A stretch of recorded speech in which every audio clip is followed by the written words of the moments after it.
Hello friends, ഇന്ന് ഞാനിവിടെ കാണിക്കാൻ പോകുന്നത് ഏത്തപ്പഴം വെച്ചുള്ള കോഴിക്കോട്ടയാണ്. ആരെങ്കിലും ഉണ്ടാക്കിയിട്ടുണ്ടോ? അതിന് വേണ്ടത് ഒരു 2 ഏത്തപ്പഴമാണ് വേണ്ടത്. 2 ഏത്തപ്പഴം എടുത്ത് ഞാൻ ദേ പുഴുങ്ങാൻ വെച്ചിട്ടുണ്ട്. പിന്നെ ഇതെന്ന് പറഞ്ഞാൽ നമ്മുടെ ശർക്കര പാനി ഉണ്ടാക്കിയിട്ട് അതിൻ്റെ അകത്തോട്ട് നാളികേരം ചിരവിയിട്ട് തേങ്ങ ചിരവിയിട്ടിട്ട് അത് അങ്ങോട്ടും ഇങ്ങോട്ടിട്ട് വരട്ടിയെടുത്തതിന് ശേഷം അതിലേക്ക് കുറച്ച് ഏലക്കപ്പൊടി പൊടി ചേർത്തതിന് ശേഷം നല്ല ഉണ്ട പിടിച്ചെടുക്കണം. ചൂടോടെ ഉണ്ട പിടിക്കുമ്പോൾ കൈ പൊള്ളും കേട്ടോ, അത് സൂക്ഷിക്കണം.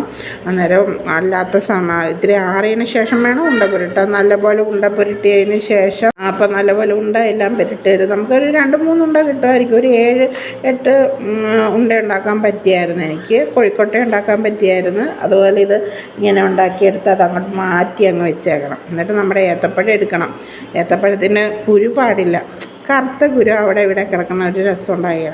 ആ കുരുവൊക്കെ അങ്ങോട്ടെടുത്ത് കളഞ്ഞേക്കണമെന്നേ. അങ്ങോട്ടെടുത്ത് കളഞ്ഞതിന് ശേഷം അത് നന്നായിട്ടൊന്ന് കുഴച്ച് നല്ലപോലെ അങ്ങോട്ട് ഉടച്ചെടുക്കാം. പഴുത്ത നല്ല ഏത്തപ്പഴമായിരുന്നു, ഉടയ്ക്കേണ്ട ആവശ്യമൊന്നും വരികയില്ലായിരുന്നു. ഞാനിത്തിരി അങ്ങനെ അത്ര അധികം പഴുക്കാത്ത ഏത്തപ്പഴമായിരുന്നു, അതായിരുന്നു പ്രശ്നം വന്നത് എനിക്ക്. എന്തായാലും നമ്മുടെ തെറ്റും പറയണമല്ലോ. അതിൻ്റെ ശേഷം നമ്മുടെ ഒന്നെങ്കിൽ പത്തരിപ്പൊടിയോ അല്ലെങ്കിൽ ഇടിയപ്പപ്പൊടിയോ അല്ല വറുത്ത അരിപ്പൊടിയാണെങ്കിലും മതി എടുത്തിട്ട് നമ്മൾ സാധാ കോഴിക്കോട്ട ഉണ്ടാക്കിയാലേ അതേപോലെ തന്നെ എന്നിട്ട് നന്നായിട്ട് വെള്ളം ചേർക്കരുത്. വെള്ളം ചേർക്കാതെ നന്നായിട്ട് കുഴയ്ക്കാം. പിന്നെ ഇനി നിങ്ങൾക്ക് ഇത്തിരിയും കൂടി അത്യാവശ്യമാണ് 2 സ്പൂൺ എണ്ണ ചേർത്തോ, ഒരു കുഴപ്പമില്ല. 2-3 സ്പൂൺ എണ്ണയും ചേർത്തിട്ട് നന്നായിട്ട് അത് കുഴച്ച് ചപ്പാത്തി മാവ് പോലെ ആക്കി വയ്ക്കും. എന്നിട്ട് അതിനെ ചെറിയ ചെറിയ ബോളുകളാക്കി മാറ്റിയതിന് ശേഷം സാധാരണ നമ്മൾ കോഴിക്കോട്ട ഉണ്ടാക്കുന്ന പോലെ കൈ വെച്ച് പരത്തിയെടുക്കുക. അതിൻ്റെ അകത്തോട്ട് മറ്റേ ഫില്ലിങ്സ് അതും എടുത്ത് വയ്ക്കുക. അത്രയേ ഉള്ളൂ സംഭവം. പിന്നെ ഞാനിതിങ്ങനെ വീഡിയോയ്ക്ക് വേണ്ടി വലിച്ചു നീട്ടുന്നതേ ഉള്ളൂ. ഭയങ്കര സിമ്പിളാണ് ഉണ്ടാക്കാനായിട്ട്.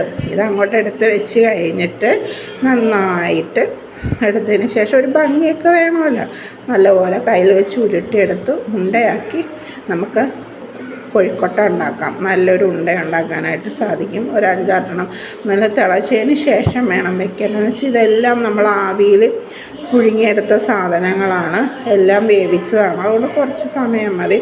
ഒരു 10 മിനിറ്റ് കൊണ്ട് നമുക്ക് റെഡിയാവും. പെട്ടെന്ന് ഉണ്ടാക്കാൻ സാധിക്കും. അതുപോലെ ഹെൽത്തിയാണ്. പിന്നെ പിള്ളേരൊക്കെ 4 മിനിറ്റ് വരുമ്പോൾ ഒരു മഞ്ഞ കളറിൽ ഇതെന്തുണ്ടാന്നൊക്കെ ചോദിക്കാൻ നമുക്ക് സർപ്രൈസൊക്കെ കൊടുക്കാൻ പറ്റിയല്ലേ. അന്നേരം എല്ലാവരും ഒന്ന് മസ്റ്റായിട്ട് ട്രൈ ചെയ്ത് നോക്കണം. ഞാനിതുപോലെ തന്നെ ഒരു വീഡിയോ കണ്ടുണ്ടാക്കി നോക്കി കേട്ടോ. പക്ഷെ ഞാൻ ഓർത്തില്ല ഇത്രയും ടേസ്റ്റ് ഉണ്ടാവും. പഴുത്ത പഴമായിരുന്നല്ലേ, ഒന്നും പറയണ്ട, അടിപൊളിയായിരുന്നു. ഇനി അടുത്ത തവണ ഉണ്ടാക്കുമ്പോൾ ഞാൻ പഴുത്ത പഴം നോക്കിയെടുക്കും. അന്നേരം സൂപ്പറായിട്ട് കിട്ടുകയും ചെയ്യും. ഇപ്പോൾ കിട്ടിയത് നല്ലതാണ് കേട്ടോ. പിള്ളേർക്കൊക്കെ ഭയങ്കര ഇഷ്ടമായിരുന്നു. നിമിഷ നേരങ്ങൾക്കുള്ളിൽ തീർന്നു. എല്ലാവരും മസ്റ്റായി ട്രൈ ചെയ്യണം. ഇപ്പോൾ വീണ്ടും കാണാം.